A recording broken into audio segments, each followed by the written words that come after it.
Welcome to my channel @सर्वरसन दादा, जहां आपको ज्ञान मिलेगा सबसे ज़्यादा। मेडिसिन, फिजिक्स, केमिस्ट्री और लिटरेचर के बाद अब पीस का बारी है, जो कि सबसे इंपॉर्टेंट है और पूरा वर्ल्ड में सबसे ज़्यादा चर्चित रहता है। इसी को पाने के लिए डोनाल्ड ट्रंप ने क्या क्या नहीं किया, इसको फ़ोन लगाया, उसको फ़ोन लगाया, मगर कोई काम नहीं आया। तो फाइनली कौन जीता है नोबेल प्राइज़ पीस 2025 का? ये महिला, अभी इसका नाम मैं बताऊँगा। ये वेनेजुएला से हैं और भी बहुत कुछ बताऊँगा पीस से रिलेटेड। बहुत सारा स्टैटिक रहेगा, पहला कौन, सबसे ज़्यादा किसको मिला, सबसे महिला, कितना महिला, सब कुछ इसमें हम लोग का कवर हो जाएगा। ठीक है, तो बहुत ध्यान से देखेंगे। नोबेल प्राइज़ 2025 जो पीस के लिए था, उसका अनाउंसमेंट होता है 10 अक्टूबर 2025 और ये इंपॉर्टेंट है, ये दिया जाता है नॉर्वे नोबेल कमेटी, जो कि ओस्लो में है। और ओस्लो मालूम है आपको, नॉर्वे का कैपिटल है। जितना भी ये सब स्वीडन से दिया जाता है, सिर्फ यही है ओस्लो से दिया जाता है, यानी कि नॉर्वे से। 106 नोबेल पीस प्राइज़ आज तक दिया जा चुका है 1901 से। और नोबेल पीस प्राइज़ जो है 143 बार दिया जा चुका है 143 लॉरियर्स को, जिसमें 112 इंडिविजुअल है और 31 ऑर्गेनाइजेशन है। इसको अच्छा से याद रखेंगे, अलग से पूछा जा सकता है।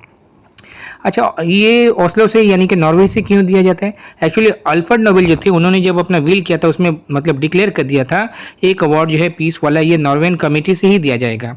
और उस टाइम क्या था, जब वो जिंदा थे, नॉर्वे और स्वीडन जो था एक साथ था, एक ही मोनार्क अंडर में था। 1905 में जाके नॉर्वे एक अलग से इंडिपेंडेंट किंगडम बन जाता है और उसके बाद काफ़ी बाद जाके वो एक कंट्री भी बनता है। द नॉर्वेन नोबेल कमेटी जो कंपोज करता है, 5 उसमें मेंबर रहते हैं स्टार्टिंग से, यानी कि नॉर्वेन पार्लियामेंट उसको अपॉइंट करता है। ठीक है, इसको ध्यान रखेंगे। 2025 का लॉरिएट कौन होती है? मारिया कोरिना मसादो, ये वेनेजुएला से है। For her tireless work promoting democratic rights for the people of Venezuela and for her struggle to achieve a just and peaceful transition from dictatorship to democracy. अच्छा, वो एक politician रह चुकी है Venezuela की, एक्टिविस्ट रह चुकी और प्रोमिनेंट लीडर भी रह चुकी है ऑपोजिशन की वेनेजुएला के। और अभी अब एक हफ्ता पहले ही कराया था वैक्लाव हैवेल ह्यूमन राइट्स प्राइज 2024 में इनको मिलता है, और साकरोव प्राइज भी 2024 में मिलता है एडोमोंडो गोंजालेस का साथ, वो भी वहाँ के अपोजिशन लीडर है। 2024 का लॉरिएट कौन है, इनका नाम भी जानना जरूरी है, क्योंकि अभी एग्जाम में यही आएगा। निहोन हिदांको, ये एक जापानीज ऑर्गेनाइजेशन है, जो कि 1956 में इसका फाउंडेशन होता है। और इन लोग का एफर्ट क्या रहा, वर्ल्ड को न्यूक्लियर वेपन को फ्री करना। बहुत सारा डिमॉन्स्ट्रेशन, विटनेस, टेस्टिमोनी का साथ न्यूक्लियर वेपन कभी भी यूज़ ना हो, ये लोग का देख रेख होता है। और ये जो है एक हिबाकुशा ऑर्गेनाइजेशन है। हिबाकुशा का मतलब होता है survivors of atomic bomb attack in 1945। आपको मालूम है सेकेंड वर्ल्ड वॉर ख़त्म हुआ था, हिरोशिमा में 6 अगस्त को बम गिरा के और नागासाकी में 9 अगस्त में बम गिरा के। तो उसका जो सर्वाइवर था उसी को ही हिबाकुशा कहा जाता है। ठीक है, तो अब देख लेते हैं। पहला इंडियन जिनको मिला था ये नोबेल पीस प्राइज़ 1979 में मदर टेरेसा जी को मिला था। उनको बाद में भारत रत्न भी मिलता है 1980 में, for her work for bringing help to suffering humanity.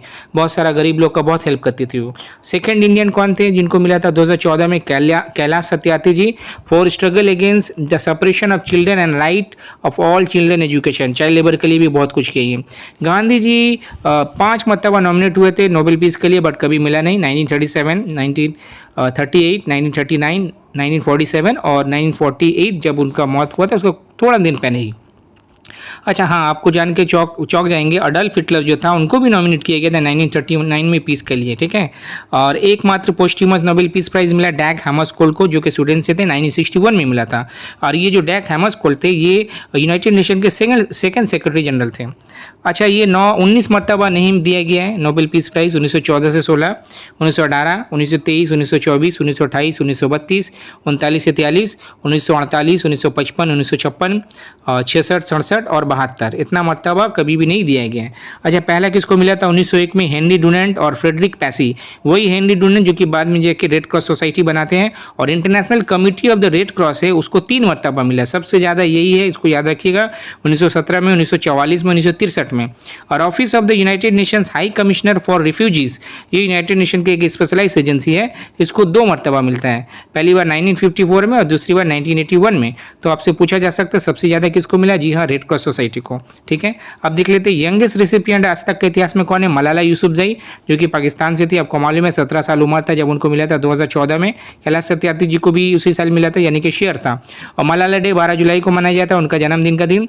और आई एम मलाला उनका ऑटोबायोग्राफी लिखा हुआ। ये स्वात प्रदेश से थी, पाकिस्तान का जो तालिबानी शासन था, वो लोग इसको मतलब पढ़ने लिखने दिए थे, गोली चलाया था, उसके बाद ये पढ़ाई लिखाई के लिए बहुत कुछ की, इसलिए मलाला यूसुफजई को ये नोबेल प्राइज़ मिला था पीस के लिए।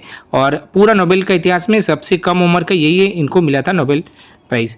ओल्डेस्ट में जोसेफ रॉबर्ट पोलैंड के थे, 86 साल उम्र था, 1995 में जब मिला था।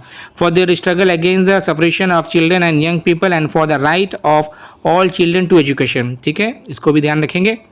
अब देख लेते हैं 112 इंडिविजुअल जो था उसमें से 20 वुमेन को मिला, यानी कि जितना भी हमने देखा मेडिसिन, फिजिक्स, केमिस्ट्री, लिटरेचर, सबसे ज़्यादा महिला में जिसको मिला है वो नोबेल पीस प्राइज़ है। इसको अच्छे से याद रखेंगे, ये पूछा जा सकता है, गूगली सवाल हो सकता है।